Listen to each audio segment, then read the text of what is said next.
जय Shri Radhe Krishna. I hope आप सब लोग बहुत अच्छे होंगे। चलिए अध्याय 13 को आगे बढ़ाएंगे। श्री कृष्ण क्या कहते हैं 13वें अध्याय में, जिसका नाम है प्रकृति पुरुष तथा चेतना। तो यहाँ पर इस अध्याय के नाम से ही पता चलता है कि इसमें किस चीज़ का वर्णन भगवान कर रहे हैं।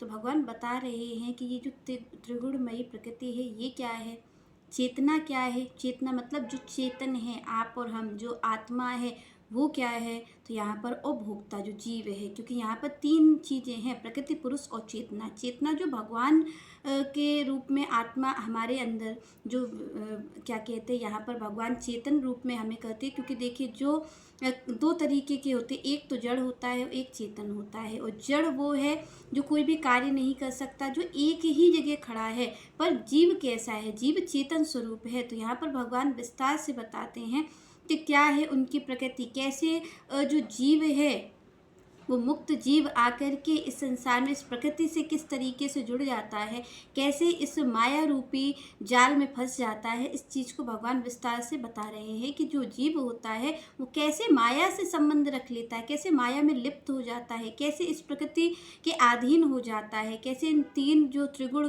माया है कैसे इसमें ही लिप्त हो जाता है। तो भगवान पूरी इस चीज़ को बता रहे हैं इस अध्याय में। तो यहाँ पर श्री कृष्ण कहते हैं, क्षेत्रज्ञं च अपि मां विद्धि सर्वक्षेत्रेषु भारत, क्षेत्र क्षेत्रज्ञो ज्ञानम यत तत् ज्ञानम मतम मम। तो यहाँ पर भगवान ने कहा कि अर्जुन से कि तुम्हें ये पता होना चाहिए कि जितने भी शरीर है इनका ज्ञाता मैं ही हूँ। इनको जो मतलब अपने जो ये आत्मा है, आप जानते हैं कि जो शरीर है उसमें आत्मा भी विराजमान है और परमात्मा भी विराजमान है। पर कई लोग ऐसे होते हैं वो अपने आप को ही कह देते कि हम ही परमात्मा हैं। क्योंकि आपने देखा होगा जो भी पहले के कई लोग हुए हैं वो अभिमान पूर्वक ही कहते हैं कि मैं ही परमात्मा हूँ, मेरी ये जो आत्मा है यही परमात्मा है। पर यहाँ पर भगवान ने क्या कहा, यहाँ पर अगर कोई ऐसा कहता है कि मैं ही भगवान हूँ, मैं ही वो परमात्मा हूँ, तो यहाँ पर वो श्री कृष्ण की बात का खंडन करता है। क्योंकि यहाँ पर श्री कृष्ण स्वयं कह रहे हैं कि मैं ज्ञाता हूँ, है तो आत्मा भी। यहाँ पर भगवान कहते हैं कि तीन चीज़ें हैं, एक तो जीव है, एक प्रकृति है और तीसरा मैं हूँ।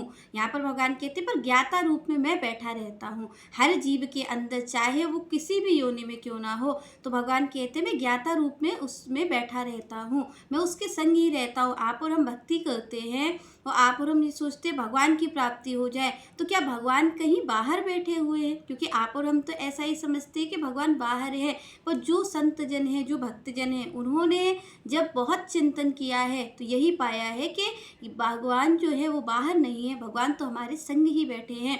पर ये जो भक्ति के विधि विधान हैं वो किस लिए हैं, वो इसीलिए है जिससे कि हम भगवान को पहचान सकें। क्योंकि भगवान तो हमारे ही संग बैठे हुए हैं। क्यों कहा तुलसी बाबा ने, यहाँ पर भगवान स्वयं कहते हैं कि जब जीव मेरे सन्मुख होता है तो तब मैं उसके सारे पापों को नष्ट कर देता हूँ। तो यहाँ पर भगवान जो है वो कहीं आप और हमसे दूर नहीं है, क्योंकि हमें कहीं पर उनको ढूंढना नहीं है जा कर के। भगवान तो हमारे पास ही बैठे हैं। पर भगवान ने क्या कहा कि सन्मुख होए जीव मोए जब ही, मतलब आप और भगवान और हम, जो आप है आत्मा है, जो परमात्मा है वो संग ही बैठा हुआ है। पर भगवान ने क्यों कहा कि सन्मुख होए जीव मोहे जब ही, जन्म कोटि अगनासहु तब ही। भगवान ने सन्मुख होने की बात कही है, भगवान ने ढूंढने की बात नहीं कही। आप और हम क्या करते हैं, आप और हम भगवान को ढूंढते हैं, हम खोज करते हैं कि भगवान कहीं खो गए हैं तो हम भगवान की प्राप्ति करेंगे, हम भगवान को ढूंढेंगे। पर यहाँ पर भगवान क्या कहते हैं, भगवान कहते हैं जीव क्या है, जीव और ब्रह्म भगवान है, और जो आत्मा है परमात्मा और आत्मा संग ही संग है। इसी कर जिसको भगवान कह रहे क्षेत्र, जो कि ये शरीर है, भगवान कह रहे ये क्षेत्र है, इसी में ही मैं भी बैठा हूँ, इसी में ही ये जीव आत्मा स्वरूप भी बैठा हुआ है। पर आप और हम कह दें कि आत्मा और परमात्मा एक है, तो ये कहना गलत है। क्योंकि आत्मा वो है जो अपने शरीर के बारे में जानती है और परमात्मा वो है जो सभी के शरीरों के बारे में जानते हैं। यहाँ पर भगवान स्वयं कह रहे हैं कि मैं कौन हूँ, मैं ज्ञाता के रूप में बैठा हूँ। कहाँ बैठा हूँ, इसी क्षेत्र में बैठा हूँ। भगवान अर्जुन से कह रहे हैं कि ये शरीर कौन है, ये शरीर क्षेत्र है। और इस क्षेत्र और क्षेत्रज्ञ क्या है, भगवान कहते हैं इस जो आत्मा है यही क्षेत्रज्ञ है, इसको जान लेना ही यही क्षेत्रज्ञ होता है। भगवान कहते हैं ये जो जान लेता है, जब कोई ये जान लेता है कि मैं इस शरीर से अलग हूँ, क्योंकि आप और हम तो ये समझते हैं कि हम ही शरीर है, पर आप और हम थोड़ा, अगर कोई भी थोड़ा सा भी अगर चिंतन करता है तो वो ये समझ जाता है और समझ सकता है कि मैं इस शरीर से अलग हूँ। ये शरीर जो है वो हमें प्राप्ति के लिए मिला है, पर मैं शरीर नहीं हूँ।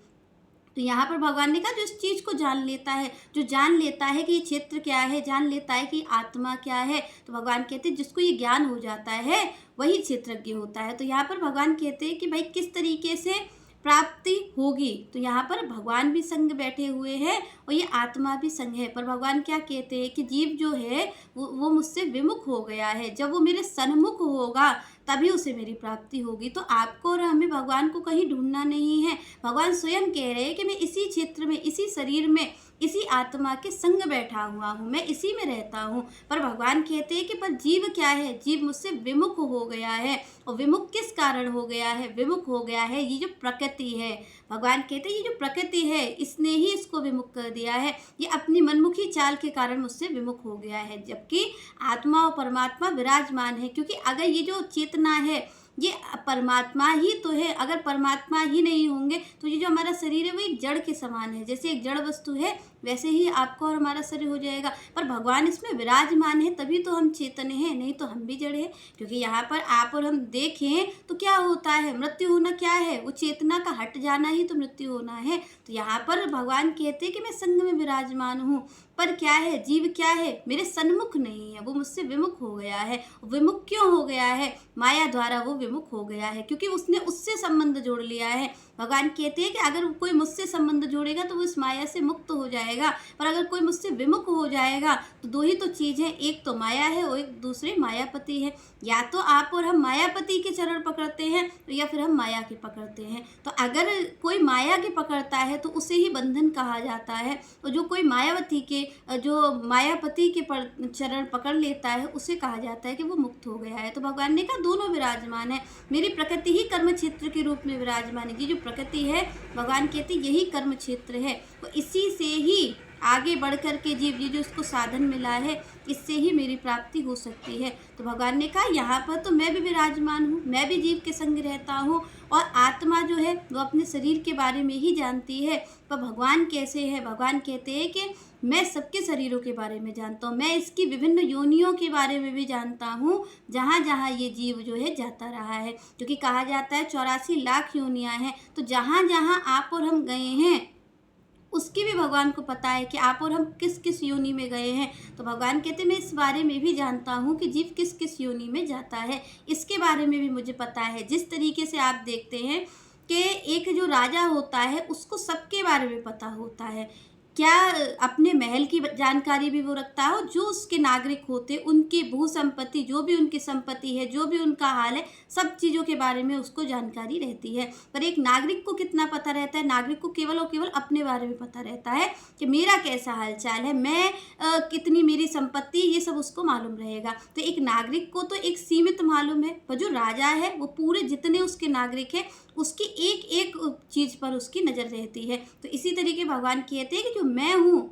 मैं अधिपति हूँ, मैं सबको जानने वाला हूँ। और यहाँ पर जीव कैसा है? जीव स्वयं को जानने वाला है, जीव केवल अपने आप को जानता है। पर भगवान कहते हैं मैं सबको जानने वाला हूँ, मैं ही इसमें परमात्मा स्वरूप में बैठा हूँ। पर अगर कोई परमात्मा और आत्मा को एक समझ लेता है तो वहीं पर आप और हमसे भूल हो जाती है। आत्मा कैसी है? जो इंद्रियों से बंधी हुई है, जो इंद्रियों के परे नहीं है। और श्री कृष्ण कैसे हैं? श्री कृष्ण को हसिकेश कहा जाता है। तो हसिकेश का क्या मतलब है? हसिकेश का मतलब जो इंद्रियों के परे है, जो इस त्रिगुणमयी प्रकृति जो है, जो त्रिगुणमयी माया है, इससे भी परे है, जो इंद्रियों के बस में नहीं होते हैं, वो है श्री भगवान। और जीव कैसा है? जीव इंद्रियों के बस में है। तो यहाँ पर भगवान कहते हैं कि मैं और जीव संगी विराजमान हैं, मैं और जीव और मेरी प्रकृति, ये तीन रहते हैं। पर भगवान कहते हैं ये क्यों नहीं? जीव मुझे पहचान नहीं पाता क्योंकि वो मुझसे विमुख है।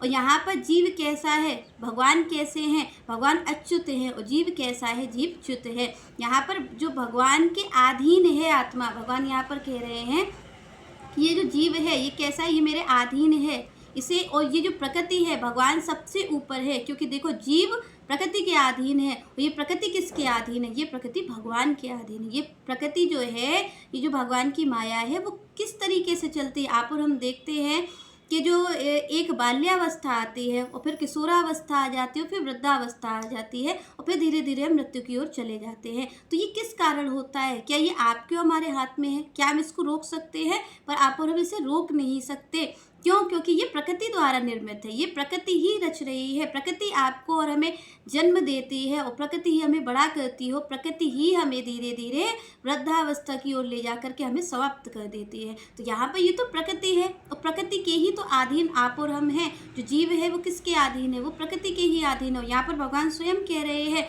कि कोई और चीज़ है ही नहीं, एक तो मैं हूँ और मेरी प्रकृति है और बीच में ये जीव है। तो भगवान कहते हैं कि ये जो जीव है ये मुझसे विमुख हो गया है, इसीलिए उसको ये सारे कष्ट हो रहे हैं। तो भगवान कहते हैं, यही भगवान यहाँ पर इसी की ही चर्चा कर रहे हैं कि जीव कैसा है। जीव इस प्रकृति का भोक्ता है। उस और आप और हम देखें तो यहाँ पर स्वयं भगवान भी कह रहे हैं कि जीव क्या चाहता है? जीव इस प्रकृति पे अधिकार करना चाहता है। श्री कृष्ण कहते हैं वो अधिकार करना चाहता है कि मैं इस प्रकृति का स्वामी बन जाऊं।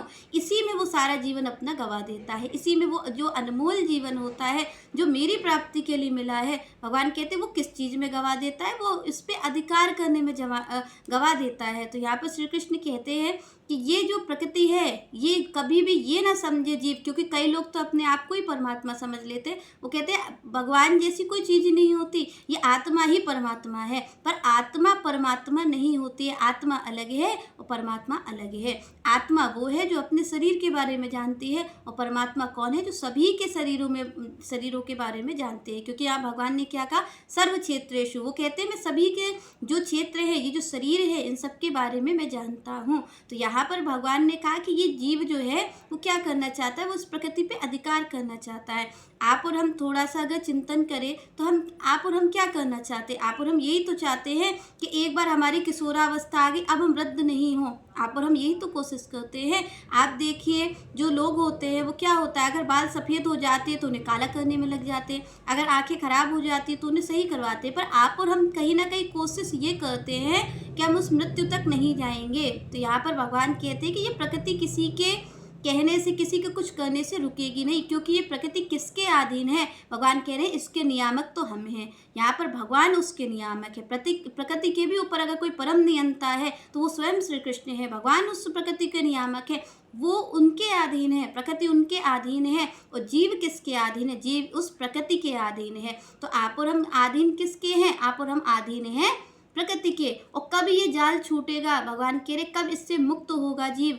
तब मुक्त हो पाएगा जीव जब वो भगवान के अधीन होगा, जब वो स्वीकृति करेगा। है तो वो अभी भी भगवान के अधीन, पर यहाँ पर आप और हम ये स्वीकार नहीं करते हैं कि हम भगवान के अधीन हैं। क्यों? क्योंकि आप और हम ये कहते हैं कि इस कार्य को हम कर लेंगे, इस कार्य को हम कर सकते हैं, हम इसको कर लेंगे, इस कार्य को हम बिगाड़ देंगे। क्योंकि कई लोग ये कहते हैं कि हम आपका जीवन खराब कर सकते हैं, हम आपका जीवन बना सकते हैं। जबकि आप और हम सबको ये पता होना चाहिए कि किसके अधीन है। आप और हम तो प्रकृति के अधीन है। आप और हम किसी का क्या कर सकते हैं? ये प्रकृति ये भगवान के अधीन है, तो सब भगवान के ही अधीन है। एक परम नियंता, एक परम नियामक तो स्वयं श्री कृष्ण हैं, जो सारी चीज़ों का निर्णय लेते हैं, जो सारी चीज़ों को अपने अनुसार चलाते हैं। तो आप और हम तो केवल और केवल उनके हाथ की कठपुतली है। वो जैसा चाहते हैं वैसा जीव को नचाते हैं। पर यहाँ पर आप और हम भगवान के शरणागत नहीं है, क्योंकि भगवान ने क्या कहा कि मैं इसी शरीर में बैठा हूँ।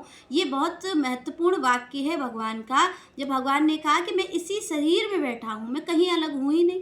क्योंकि आप और हम तो यही समझते हैं कि भगवान मंदिर में बैठे हैं। आप और हम यही समझते हैं कि अगर भगवान का कोई तीर्थ स्थान है तो शायद भगवान वहीं पर बैठे हुए हैं, शायद भगवान यहाँ पर ही मिलेंगे। तो आपकी और हमारी जो खोज है वो बाहर की ओर है। पर यहाँ पर श्री कृष्ण ने स्पष्ट रूप से कह दिया कि मैं ही बैठा हूँ। और कहाँ बैठा हूँ? इस शरीर के भीतर ही बैठा हूँ। और जो भक्ति होती है, जो गुरु होते हैं, वो यही तो पहचान करवाते हैं आपको और हमें, भगवान से अंदर ही तो मिला देते हैं। क्योंकि भगवान तो बाहर नहीं है। और अगर ये कहा जाए कोई बाहर ढूंढता है तो भी स्वयं भोलेनाथ कहते हैं कि हरि व्यापक सर्वत्र समाना। अगर कोई उनको कहा जाएगा तो वो बाहर भी बैठे हुए हैं और वो अंदर भी बैठे हुए हैं। पर आपकी हमारी दौड़ अगर बाहर तक रहेगी तो हम भगवान को प्राप्त नहीं कर पाएंगे, क्योंकि आपको और हमें भगवान को अंदर प्राप्त करना है। तो ये जो भक्ति के विधि विधान हैं वो भगवान कहते हैं कि इसीलिए हैं। जैसे मान लीजिए कि दूध होता है, पर दूध के अंदर ही तो मक्खन रहता है, पर उसकी एक विधि है, उसकी एक विधि है जिससे वो मक्खन निकलता है, क्योंकि दूध में मक्खन आपको और हमें नज़र नहीं आता,